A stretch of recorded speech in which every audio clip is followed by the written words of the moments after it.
아멘.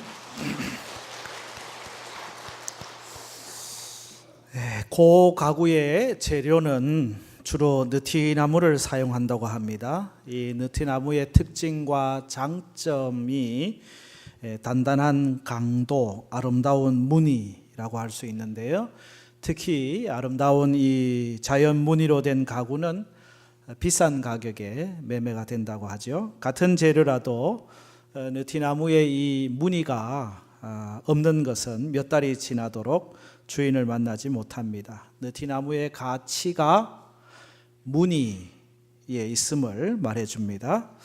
큰 가지가 아주 뻗고 쭉쭉 이렇게 외형상 아주 큰 나무들, 큰 어려움도 없이 아주 잘 자란 나무들, 그런 나무들은 오히려 무늬가 잘 없대요. 그런데 수십 년 바람 불고 가지도 많이 생기고 또 부러지기도 하고 또 부딪혀서 상처도 나고 그런 나무들은 무늬가 많이 있어서 그 나무들로 만들어진 가구들은 오히려 더 값어치가 있다고 하는 거죠. 이 고난이 있었지만은, 아픔이 있었지만은 그것이 상상할 수 없는 아름다움을 만들어낸다고 하는 것입니다. 고난은 아프지만은 거기에 아름다움이 있는 것이죠.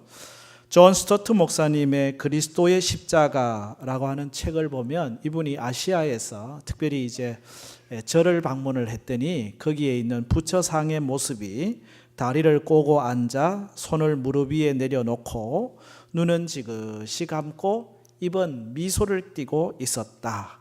그 부처상의 모습을 보면서 떠오르는 예수님의 상은 오히려 손과 발에 못 박히시고 가시 면류관 쓰시고 고난당하시는 십자가의 예수님, 그 두 모습이 이렇게 비교되면서 우리의 삶에 다 고난이 있는데 우리의 삶의 고난을 아시는 분이 누구실까? 예수님은 우리의 삶의 고난을 아시고 그 고난 가운데서 우리를 이기게 하시는 주님이라고 하는 주님의 십자가를 묵상하는 내용이 있습니다. 오늘 우리가 종료주일에 십자가의 길을 가신 예수님을 다시 묵상하게 됩니다. 초대교회가 갔던 길도 예수님이 가신 그 십자가의 길, 고난의 길과 다르지 않습니다. 오늘 본문은 초대교회 태동 후에 맨 처음 있었던 고난 이야기라고 할 수가 있거든요. 베드로와 요한이 성전 미문에 앉아 걷지 못하던 자를 나사렛 예수의 이름으로 일어나 걷게 했습니다. 많은 사람들이 그를 주목하여 볼 때 왜 우리를 주목하느냐? 우리의 경건과 능력으로 행한 줄 아느냐? 아니다, 오직 예수 그리스도, 예수님의 이름을 믿는 믿음이 이 사람을 걷게 하였다 하고 예수 그리스도를 선포합니다. 이 예수 그리스도는 하나님께서 오래전 사무엘, 모세, 아브라함 때부터 예정하신 우리의 메시아 그리스도이심을 선언했습니다. 이 사건으로 그 본인도 놀랐지만은 그 주변에 있는 모든 사람들도 놀랐던 것이 사실입니다. 그리고 그들에게 예수 그리스도를 전하였거든요. 그러나 예수를 죽인 장본인이었던 제사장들이라든지 서기관들이라든지 또 그 주변에 있었던 사람들 입장에서는 이 예수를 이 제자들이 증거하는 것이 못마땅했습니다. 그래서 베드로와 요한을 붙잡아 감옥에 가두게 되는 것이죠. 그리고 사내들인 공의회 앞에서 이들을 신문하게 되는 장면이 오늘 본문의 이야기입니다.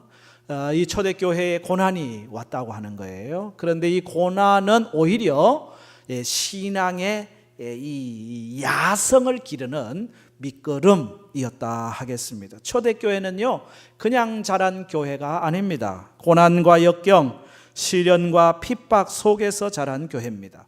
온실 속의 교회가 아닙니다. 야지에서 비바람 맞으면서 몰아치는 그 고난과 시련과 핍박과 그 순교의 삶을 살면서 자라난 교회가 초대교회, 야성이 살아있는 교회, 고난 속에서 이기고 승리한 교회, 그게 초대교회거든요. 가끔 우리의 신앙을 돌아보느라면은 온실 속에 연약한 화초와 같을 때가 있습니다. 조그마한 시련에도 낙담을 합니다. 말 한마디에 쉽게 상처를 받기도 합니다. 조금 해보다가 안 된다고 금방 포기하기도 합니다. 마치 온실 속에 있는 그런 화초 같은 신앙. 아니요, 이제 우리의 신앙은 들바람을 이기고 자라나는, 눈보라를 이기고 자라나는 야성이 있는 신앙, 정금 같은 신앙, 그런 신앙이 필요하거든요. 여러분, 정금이 그냥 만들어지는 게 아니잖아요. 뜨거운 그 불무, 뜨거운 그 불가마 속에 들어가 가지고 불순물들이 다 제거되면서 99% 순금이 만들어지는 거거든요. 진주가 그냥 만들어지는 게 아니잖아요. 이 조개 몸속에 모래알이 들어오니까 이 조개가 그 연한 살에 모래가 아프니까 그 아픈 걸 이겨보려고 그 몸속에서 만들어내는 진액, 그것이 모래하고 이겨져서 진주가 만들어지는 거거든요. 진주는 고난의 열매, 아픔의 열매라고 할 수 있죠. 여러분, 우황 아시죠? 우황. 우리 것은 소중한 것이요 우황청심한 이를 탈 때 그 우황이 어떻게 만들어지느냐, 그 백과사전에는 이렇게 되어 있습니다. 아시아에서 사는 포유동물인 소, 사냥, 영양 등의 반추류의 담낭 속에 병적으로 생긴 응결물, 그렇게 표현을 하고 있거든요. 이 소라든지 이런 사냥의 이 담낭 속에 이 상처가 생겨요. 그 아픔을 이겨내기 위해서 몸 안에서 뭔가 막 이게 움직이는 거죠. 그래서 만들어지는 게 우황이라는 거예요. 우황. 소우자에 누를 항자, 소고롬인 거지 뭐. 그래가지고 이게 이 고난의 열매가 우황. 이걸 이제 우리에게는 유익한 이제 약재료가 되는 거잖아요. 순금이라든지 진주라든지 우황이라든지 값진 것들은 그냥 만들어지지 않고 고난을 통과해가지고 만들어진다는 거죠. 여러분, no cross, no crown이라는 표현, 십자가 없이는 영광이 없다는 표현, 예수님의 십자가가 있었기 때문에 부활의 놀라운 생명의 역사가 우리에게 있다는 사실 아니겠어요? 여러분, 우리 세상에서도 유명한 무슨 예술인이라든지 또는 경제인이라든지 전문가들을 보면요, 그들의 삶에 늘 역경이 있었습니다. 고난이 있었습니다. 그 고난을 이기고 일어선 분들이에요. 무슨 발레리나가 발레를 와하게 하지만은 그 발레리나의 발을 여러분 보신 적 있잖아요. 상처투성이 발.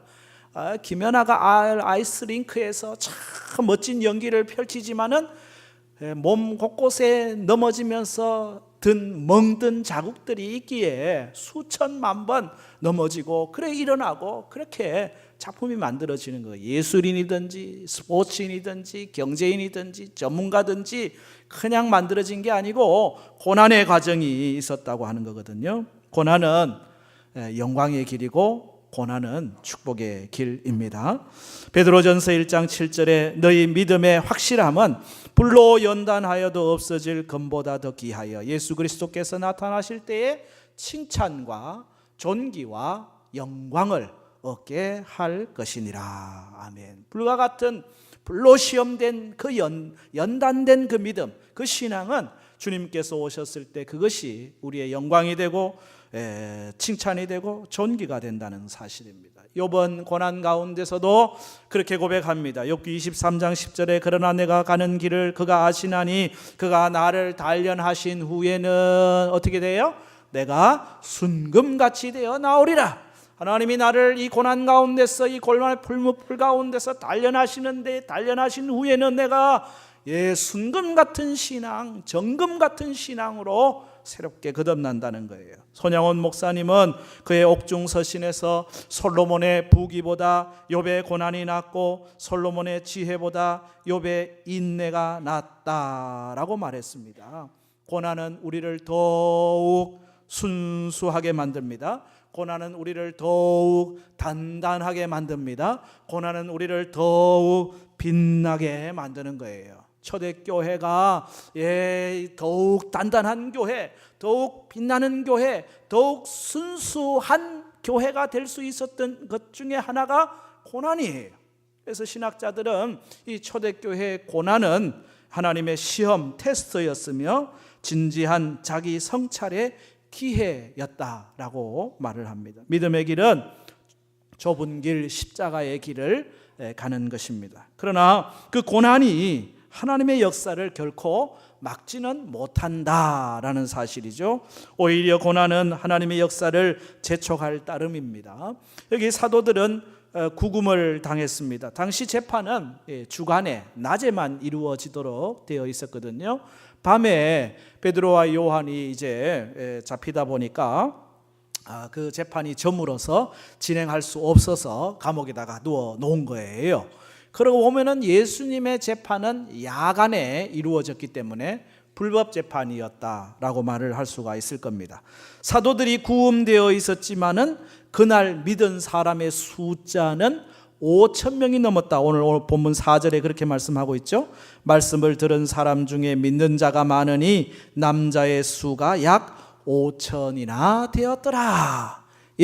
교회에 핍박이 왔습니다. 교회에 시련이 왔습니다. 베드로와 요한이 복음을 전하다가 옥에 갇히기도 했습니다. 그럼에도 불구하고 교회는 여전히 주저앉지 않고, 교회는 문을 닫지 않고 오히려 부흥을 경험하고 있는 거죠.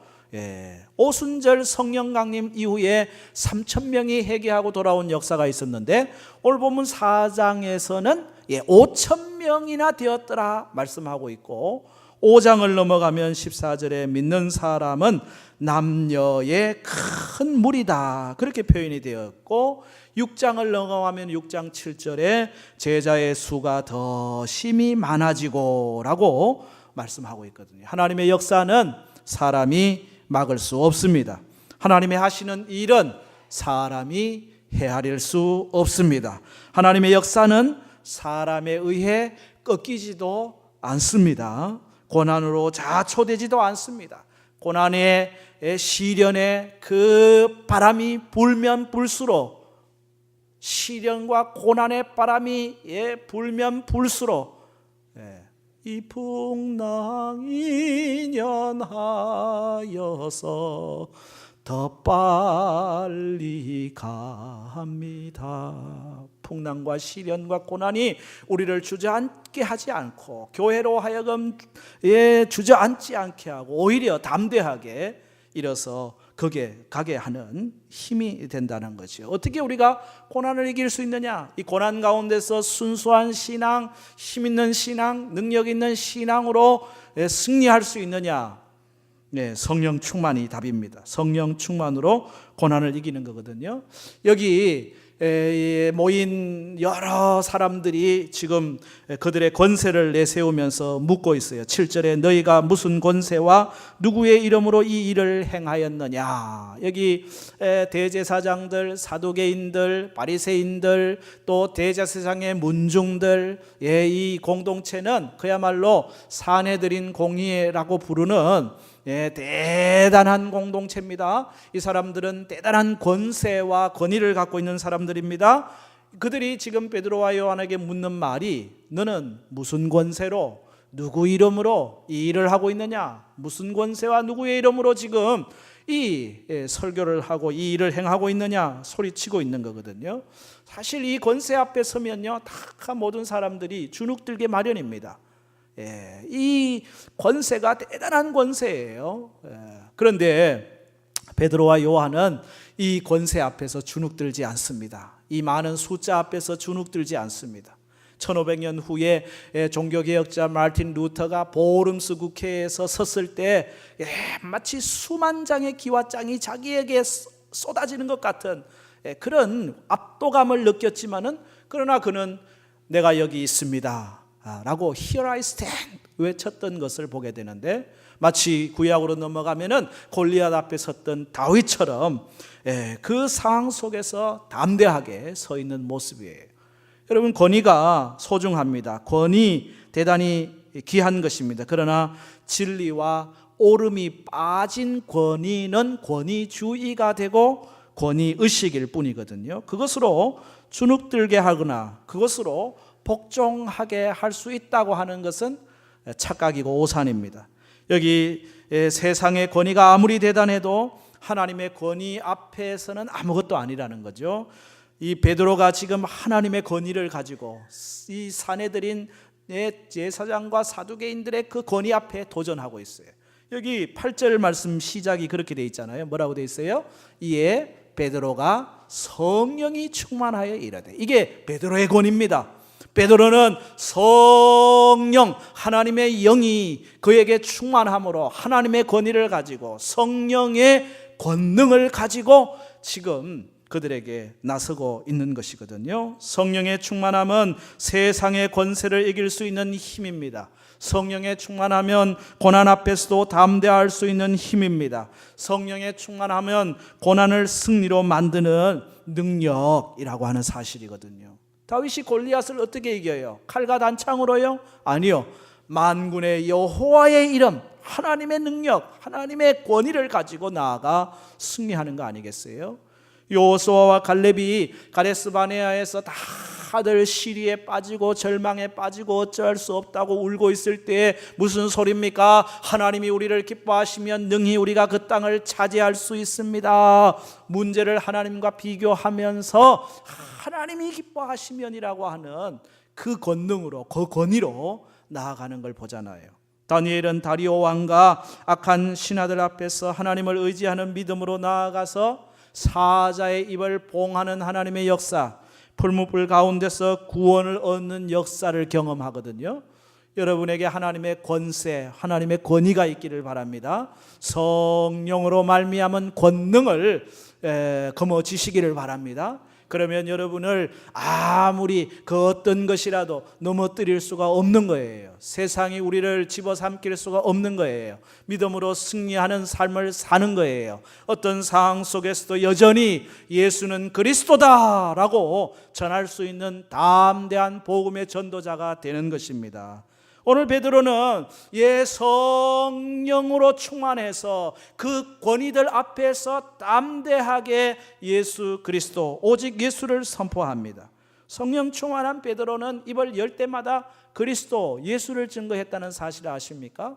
오순절 성령이 강림하고 나니까 사람들이 도대체 이 사람들이 세술에 취한 게 아니냐 할 때 베드로가 그들 앞에 서서 설교합니다. 아니요, 이 사람들 오전 9시에 세술 취한 게 아니고 요엘 선지자를 통하여 만민에게 하나님의 영을 보내시게 하겠다는 말씀대로 하나님의 영을 받았습니다.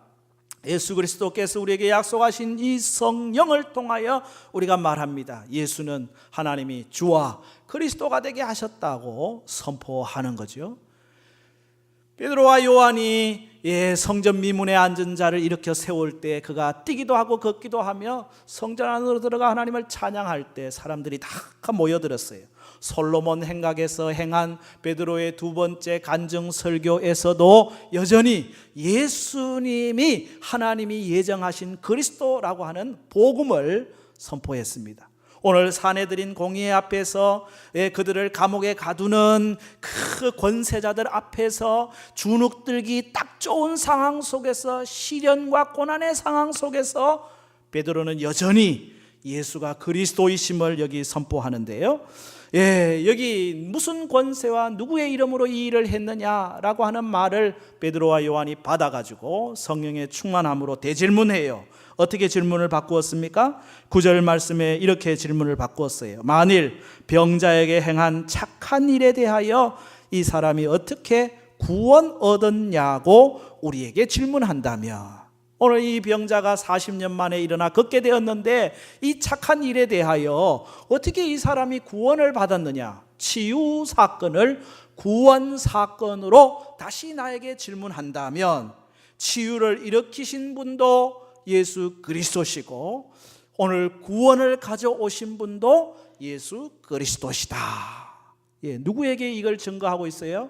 바로 예수를 십자가에 못 박아야 되겠다고 시기하고 질투하며 무리를 충동해서 십자가로 이끌었던 대제사장과 제사장들, 서기관들과 사두개인들, 바리새인들, 그들 한복판에 서서 예수에 대하여 증거하는 겁니다. 10절과 11절에 너희가 예수를 십자가에 못 박았지만 하나님은 그를 다시 살리셨다. 너희들은 예수님을 버린 돌처럼 생각하고 주목하지 않았지만 하나님은 그를 모퉁이 돌 삼으셨다. 구원의 모퉁이 돌 삼으시고 하나님의 백성들의 교회의 모퉁이 돌 삼으셨다. 예수 그리스도, 그 예수님 외에 다른 구원의 길이 없다 하고 선언하는 거죠. 12절 말씀은 우리의 요절 말씀입니다. 12절을 함께 읽겠습니다. 다른 이로서는 구원을 받을 수 없나니 천한 사람 중에 구원을 받을 만한 다른 이름을 우리에게 주신 일이 없음이라. 아멘. 다른 이로서는 구원을 받을 수 없고 오직 예수님만이 우리의 구원자가 되시고 메시아 그리스도가 되신다. 지금 어떤 상황에서요? 고난의 한복판에서 자기를 지금 얽어매고 죽이려고 하는 이 여러 그 사내들인 예수님을 죽인 사람들 앞에서 예수님에 대하여 선포하고 있는 거예요.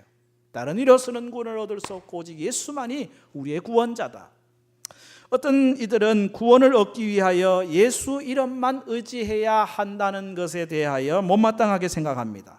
모든 종교는 다 하나님께로 가는 다양한 길일 뿐이지 굳이 왜 기독교만 구원을 받을 수 있는 유일한 종교라고 이야기하느냐, 못마땅하다 하는 사람들이 교회 밖에 있고 교회 안에도 있어요.